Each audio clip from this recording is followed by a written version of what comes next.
नमस्कार. आजच्या व्हिडिओमध्ये तुमचं सर्वांचं स्वागत आहे.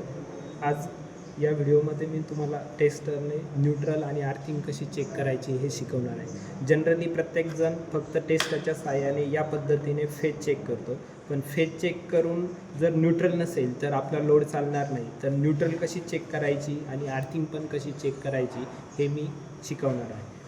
मी फक्त ही एक वायर घेतलेली आहे आणि फेजमध्ये हा टेस्टर टाकलेला आहे. ही वायर घेऊन मी न्यूट्रलमध्ये टाकली आणि नंतर इकडे तुमच्या टेस्टरला लावलं. टेस्टरला लावल्यानंतर टेस्टर फुल ग्लो झालेला आहे बघा.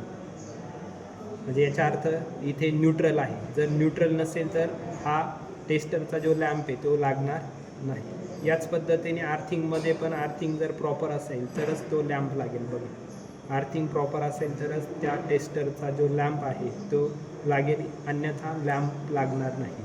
या पद्धतीने तुम्ही फेज आणि न्यूट्रल घरी चेक करू शकता, जेणेकरून तुमचा लोड व्यवस्थित चालेल. जर न्यूट्रल नसेल तर लोड चालत नाही. आपण बऱ्याच वेळेस चेक करतो की फेज येतो आहे पण लोड चालत नाही. तर लोड न चालण्याचं कारण त्याचं न्यूट्रलचं पण असू शकतं. न्यूट्रल या पद्धतीने तुम्ही चेक करू शकता. धन्यवाद.